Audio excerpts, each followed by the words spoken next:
आर्थिक विकास का अर्थ। विकास अर्थात आर्थिक विकास जो वर्तमान समय में एशिया, अफ्रीका, लैटिन अमेरिका के देश आर्थिक विकास के लिए सक्रिय हुए हैं।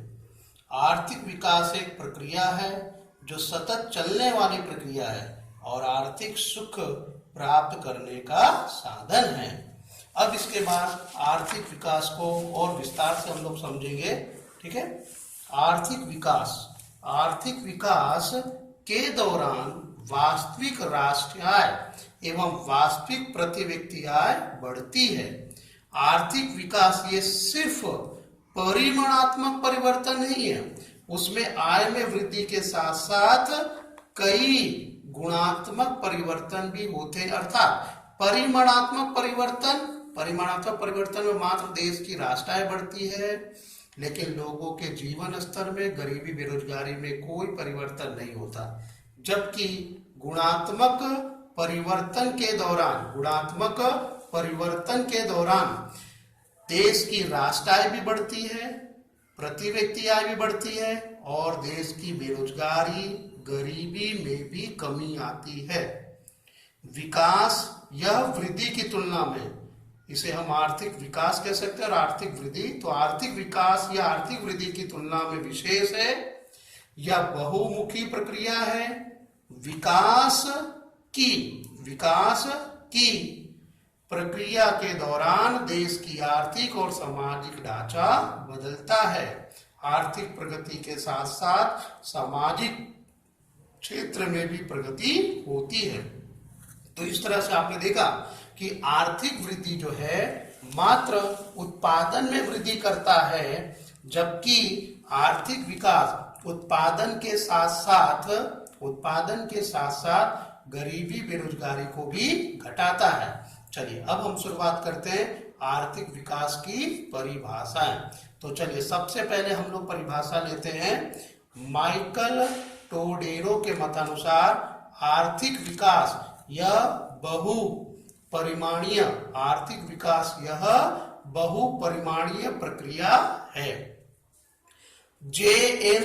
मेयर के अनुसार आर्थिक विकास ऐसी प्रक्रिया है जिसके अंतर्गत गरीबी रेखा के नीचे जीने वाली जनसंख्या में वृद्धि न हो, अर्थात गरीबी रेखा से जो नीचे जी रहे उनकी जनसंख्या जितनी थी उतनी ही रहे, उसमें किसी प्रकार की बढ़ोतरी न हो। आय का वितरण अधिक असमान न हो, अर्थात जो आय की असमानता है, अमीर वर्ग को अधिक, गरीब वर्ग को कम, उसके बीच जो असमानता है उस असमानता में भी किसी प्रकार की वृद्धि न हो। इन शर्तों के अधीन देश की प्रति व्यक्ति आय में लंबे काल तक, दीर्घ काल तक जो वृद्धि होती है उसे हम आर्थिक विकास कहते हैं। अर्थात एक बार और मैं समझा रहा हूं, दोबारा बोल रहा हूं, आर्थिक विकास ऐसी प्रक्रिया है जिसके अंतर्गत गरीबी रेखा के नीचे जीवन जीने वाली संख्या में वृद्धि न हो, आय का वितरण तथा उत्पादन की पद्धति में जन्म लेने वाली ऐसी प्रक्रिया है जिसके कारण प्रति व्यक्ति आय में सतत वृद्धि हो, लोगों का जीवन स्तर ऊंचा होता हो, तो देश का आर्थिक विकास हो रहा है, ऐसा कहा जाता है। मैं एक बार और दोहराकर समझाना चाहता हूं कि जनसंख्या स्थिर हो अथवा सतत बढ़ रही हो, जनसंख्या स्थिर हो या सतत बढ़ रही हो, उसके साथ साथ उत्पादन के साधन, उत्पादन की पद्धति में भी लगातार वृद्धि हो, प्रति व्यक्ति आय में भी वृद्धि हो, जिससे कि लोगों का जीवन स्तर लगातार ऊंचा होता हो। अर्थात जनसंख्या बढ़ रही है, उत्पादन भी बढ़ रहा हो, प्रति व्यक्ति आय भी बढ़ रहा हो,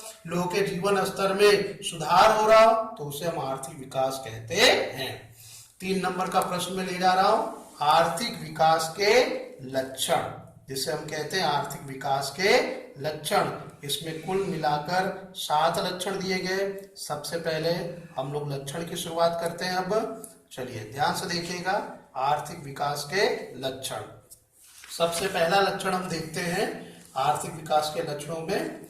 आर्थिक विकास के लक्षण, आर्थिक विकास सतत चलने वाली प्रक्रिया है।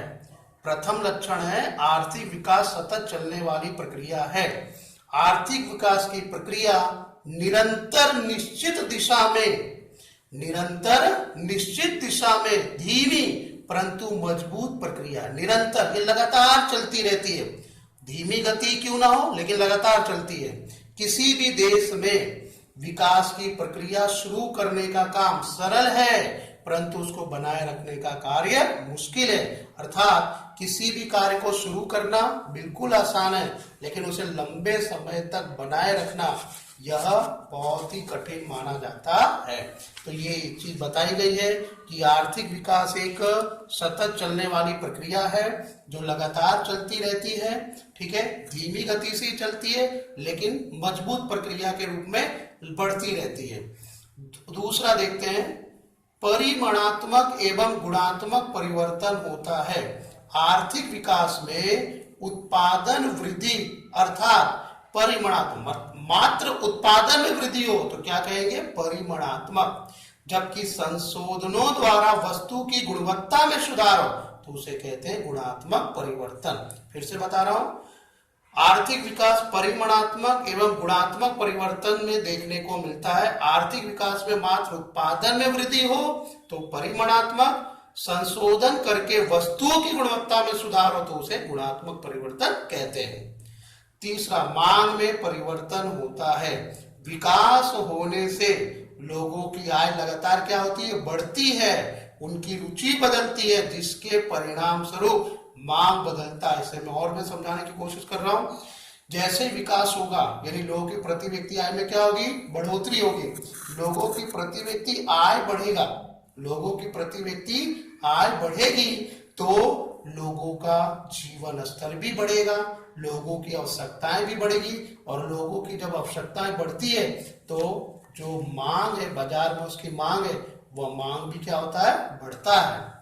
चलिए चौथा ले जा रहा हूं, श्रम की गतिशीलता बढ़ती है। गतिशीलता अर्थात एक स्थान से दूसरे स्थान जो मजदूर वर्ग काम करने जाते हैं या एक देश से दूसरे देश में जाते हैं, श्रम की गतिशीलता बढ़ती है। विकास के कारण शिक्षा में वृद्धि होने से श्रम की गतिशीलता बढ़ती है। विकास के कारण शिक्षा में हुई वृद्धि अर्थात आज प्रत्येक व्यक्ति शिक्षित है, प्रत्येक व्यक्ति उच्च शिक्षा प्राप्त करना चाहता है और वो उच्च शिक्षा प्राप्त करने के बाद उसकी यही इच्छा होती है कि हम अधिक से अधिक सुविधाएं प्राप्त करें, जीवन में अधिक से अधिक विकास करें ताकि हम आगे बढ़ सके।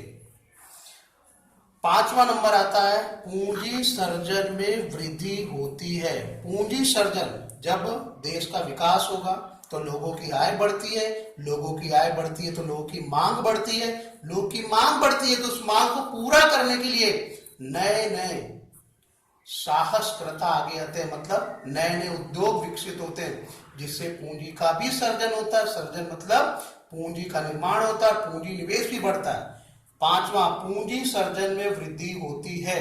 विकास से अलग अलग वस्तुओं की मांग बढ़ती है, नए साहसकृत आगे आते हैं जिससे पूंजी सर्जन और पूंजी निवेश के दर में अधिक वृद्धि होती है। नए साहसकृता मतलब नए उद्योग, अब मांग बढ़ेगी, वैविध्यपूर्ण की वस्तुओं की मांग बढ़ेगी, अलग अलग वस्तुओं की मांग बढ़ेगी तो उसे पूरा करने के लिए अलग अलग उद्योग को विकसित करना पड़ेगा। जैसे पहले मोबाइल में कीपैड मोबाइल था, अब टच स्क्रीन एंड्रॉइड फोन हुआ तो उसको उत्पादन करने वाले उद्योग भी बढ़ रहे हैं। तो इस तरह से जैसे जैसे मांग बढ़ती है वैसे वैसे उद्योग का विकास भी बढ़ता जाता है। छठा पॉइंट लेते हैं।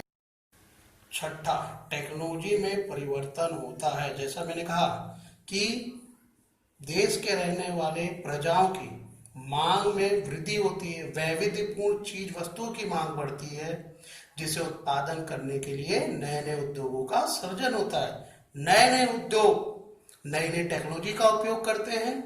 विकास होने से अग्नि और पानी पर आधारित टेक्नोलॉजी के बदले कोयला और लोहा पर आधारित टेक्नोलॉजी अपनाई जाती है जिससे विकास दर में तीव्रता गति बनती है। सातवां, निश्चित चरण के बाद मतलब एक निश्चित स्तर पर पहुंच जाने के बाद विकास की प्रक्रिया स्वयंभू होती है अर्थात अपने आप निरंतर चलती रहती है। अगला प्रश्न, जैसे अभी हमने आर्थिक वृद्धि की संकल्पना की मर्यादाएं पढ़ी, उसी तरह से 2 नंबर में आर्थिक विकास की संकल्पना की मर्यादा है। आर्थिक विकास की संकल्पना की मर्यादा है। प्रथम मर्यादा है, आर्थिक विकास देश की प्रगति को दर्शा सकती है, आर्थिक बातों की स्थिति को दर्शा सकती है, परंतु वास्तव में मानव विकास की चर्चा नहीं कर सकती, मानव प्रगति का मापदंड नहीं बन सकती है। प्रथम मर्यादा। दूसरी मर्यादा, आर्थिक विकास की आर्थिक वृद्धि, आर्थिक विकास को आर्थिक वृद्धि की तरह नहीं मापा जा सकता। आर्थिक विकास को मापने का कार्य अधिक कठिन है। और अंतिम तीसरा, आर्थिक विकास होता है तो प्रजा का जीवन स्तर ऊंचा उठता है, जबकि आज भारत में आर्थिक विकास होने के बावजूद भी प्रजा के जीवन स्तर में अधिक सुधार नहीं हुआ। इसलिए आर्थिक विकास अर्थात जीवन स्तर में सुधार ऐसा भी नहीं कहा जा सकता। तो इस तरह से आपने देखा आर्थिक विकास अर्थात क्या, उसके अलग अलग अर्थशास्त्रियों के दी गई परिभाषाएं, आर्थिक विकास के लक्षण और आर्थिक विकास की संकल्पना की मर्यादाएं।